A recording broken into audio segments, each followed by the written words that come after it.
မေရိယမစ္ဆပမထဌာနဆိုတာသူရာဆိုတာရှေးကတော့စိတ်နဲ့အရက်ရဲ့ချက်တဲ့အရက်ရဲ့နှစ်ခုရှိတယ်သူကစိန်ထားလို့ရှိရင်လည်းကြာရှည်မူးလာတဲ့ဟာရှိတယ်ပေါ့နော်ချက်တဲ့အရက်လည်းနှစ်ခုရှိတယ်ရှေးခေတ်ကသူရာနဲ့မေရိယနှစ်ခုအဓိကထားပြီးတော့မစ္ဆဆိုတာဒီအရေးကရှင်းမှုစေတတ်တယ်ရှင်းမှုတယ်ဆိုတာဘာတော့ဆိုလို့ရှိရင်မှန်တက်လာတယ်လို့ပြောတာမှန်တက်လာတယ်အမှန်မသိတော့ကုပမာဏအတိုင်းတာမသိပမာဒဌာနဆိုတာကောင်းတာလုပ်ဖို့အတွက်မေးလျော့သွားတယ်သူကလူကြီးတွေယူတရားမှာတော့ကုသိုလ်ကောင်းမှုလောမှာတော့ဒါလေးမေးလျော့သွားတယ်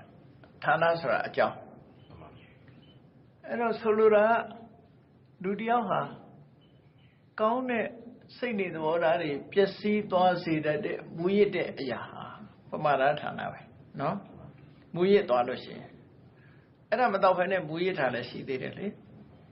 မှန်တက်နေတဲ့အခါလည်းမူရစ်တယ်ပဋ္ဌာန်းချမ်းသာတဲ့အခါလည်းမူရစ်တယ်အရွယ်ငယ်တဲ့အခါမှလည်းမူရစ်တတ်တယ်ပညာတတ်လာလို့ရှိရင်လည်းမူရစ်တတ်တယ်အဲ့ဒါတွေကဒီထဲမှာပါတယ်မူရစ်မှုလို့မထလို့ခေါ်တယ်သူလူငယ်လူရွယ်တွေမှာကျတော့ယောပနမထလို့ခေါ်တယ်ငယ်တဲ့ခုံငယ်တဲ့မှန်ပေါ့နော်နောက်ကျမ်းမာလို့ရှိရင်လည်းအာရောချမထလို့ခေါ်တယ်အသက်ရှိနေတဲ့ရှင်းနေတဲ့ပုဂ္ဂိုလ်ကလည်းဇီဝိတမထဆိုတာငါမသိဘူးဆိုတဲ့မမနာကြောင့်မကောင်းမှုအကုသိုလ်တွေလုံးမိတတ်တယ်ပေါ့မေ့လျော့စေတတ်တဲ့အရာတွေတို့ပေါင်းပြီးတော့မြတ်စွာဘုရားသုံးတာအဓိကကတော့ဒီလူတယောက်ရဲ့ကောင်းတဲ့စိတ်တွေအမှတ်တင်ညာတွေကောင်းတဲ့အမှတ်တင်ညာတွေကောင်းတဲ့စိတ်တွေသဘောထားတွေပျောက်ကွယ်သွားစေတတ်တဲ့အရေးမျိုးဟာမတောက်တဲ့မှုလို့သူတို့ဆိုလို့တယ်ပေါ့နော်အဲ့ဒါတောက်လိုက်လို့ရှိရင်လူတယောက်ဟာဒီတတိတရားတွေလွတ်သွားပြီးတော့အမှတ်တင်ညာတွေလွတ်သွားပြီးတော့ကိုယ်ပါလို့မှမသိတာမျိုးထီအောင်ဖြစ်သွားအရမူရင်စိုးတော့မကပ်ဘူးမဟုတ်လားအဲ့ဒီလိုဟာမျိုးထီအောင်ဖြစ်သွားတဲ့ဟာတွေကမတော့တဲ့မှုလို့ဒီလိုအဓိပ္ပာယ်နဲ့ဒီဆိုလိုတဲ့အဓိပ္ပာယ်ပါနော်အခုတော့အကုန်လုံးမစ္ဆဆိုရရေမှုစေတတ်တွေအားလုံးကမစ္ဆတွေမှာပါတယ်သူရနဲ့မေရိယကတော့စိတ်နဲ့အရက်နဲ့ချက်တဲ့အရက်ပမာဒဌာနဆိုတော့တခြားမေးလျော့စေတတ်တဲ့အကြောင်းတရားတွေအားလုံးပေါ့နော်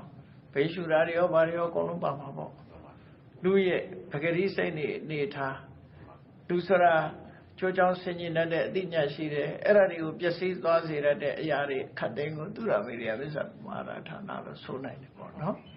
တေးအယမမသိပဲတောက်မိခဲ့ပါကကန်ထိုက်ပါသလားလို့ဆိုဆေးအမှတ်နဲ့တောက်တာမျိုးတို့ဆေးဖြစ်လို့တောက်တာမျိုးတို့မူရထားမဟုတ်ပဲနဲ့အဲ့လိုတောက်မိမယ်ဆိုလို့ရှိရင်တော့မူလောက်အောင်တောက်ရင်တော့လူရဲ့စိတ်ဟာအမှန်မသိတော့တာအမှန်တယ်အဲ့ဒီအမှန်မသိမှုကပို့ပြီးတော့မဟုတ်တာတွေလုံးမိရင်တော့ပို့ပြီးတော့အပြစ်ကြီးတာပေါ့နော်အဓိကဆုံးရှုံးမှုကဘာလို့ဆိုရင်သူရမေရိယကန်ထိုက်တယ်မထိုက်ဘူးဆိုတာသူ့ရဲ့အဓိကဆုံးရှုံးမှုကဘာလို့ဆိုရင်လူတွေဆိုတာကိုကျိုးစီးပွားအတွက်အသိပညာတွေစီးဖို့အထောက်ရမယ်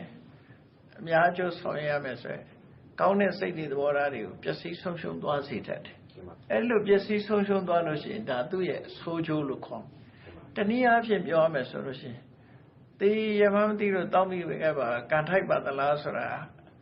နောက်ဘဝခံရမယ့်ဟာကိုရည်ရွယ်ပြီးတော့မေးတဲ့မေးခွန်းမျိုးဖြစ်တယ်ဒါပေမဲ့လို့အယမမသိပဲနဲ့တောက်သိလို့ပဲတောက်သူ့ရဲ့ effect ကရှိတယ်အဲ့ဒီသူ့ရဲ့ effect ဟာအကောင်းကျိုးမလာဘူး